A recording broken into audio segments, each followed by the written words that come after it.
Ibice 70% vy'amatagisi mu Burundi ngo ava mu rudandazwa ifashanya isahiriza ikiga ca leta yagabanutse ku bice 50% na 78% n'amafaranga akoreshwa na leta kandi atari bugabanywe.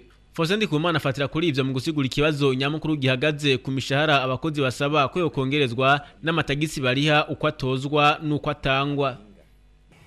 Mu masendika amwe mu vyumvise nko muri Kona pesa bavuga bati dushaka harmonisation des salaires. Dushaka yuko imishahara yose musumbasomane bwo hava kuko nubundi. Wagenda ukaraba salary ugasanga nini cyane. Kandi uko baba basaba izo yuko imishahara ija mu hava ubusumbasumbane niko bigira ingaruka mu giyongera ry'amafaranga cyo bita dépense publique. Mbwa kuri nuhuni nabavuga bati nyabuna pura amatagisi. Nyabuna kura amatagisi araturemere araturembeje ayo matagisi nayo leta niyivuga ati niyo nkura kwiba niyo ayoroshe gutoza kamatagisi.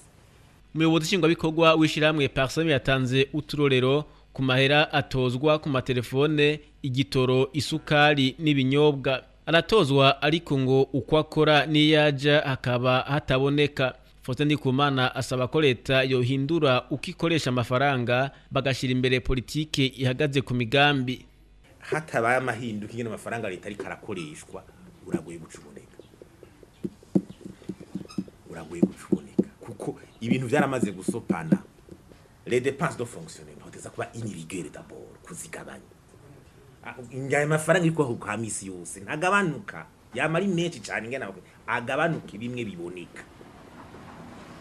Sivyo hanyuma ico bita assiette fiscale atuma bashobora kuza baratanga amakori bagwira bukebwe abantu nyene abo bishapa ku mayempo abo bishaka abo bantu badatanga amakori amarovero usanga abantu usanga batunze umurengire mu usanga niko bararira ku amakori igisatse amakori giteza guca gisubirwa kugira hari abantu benshi badatanga amakori ku maroveni yabo kandi bafise amaroveni abafise ubutunzi bunini.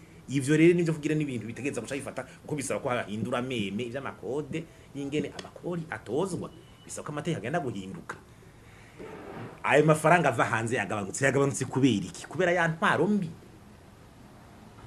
Bagusoma mu kigega kugira ave ku 187 na 37 aje ku 182 none izo 182 zagiye zizoroboneka gute?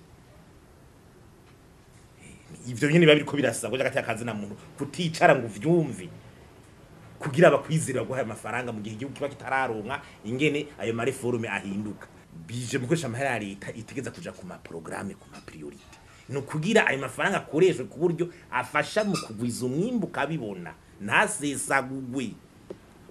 Ibisabwa n'amasendika ngo bituma amafaranga leta ikoresha ahinduka. Mu ruganda amashirahamwe arandi intwari bereye aherutse kugira ngo basanze imigambi yanditse ariko ngo idashirwa mu ngiro.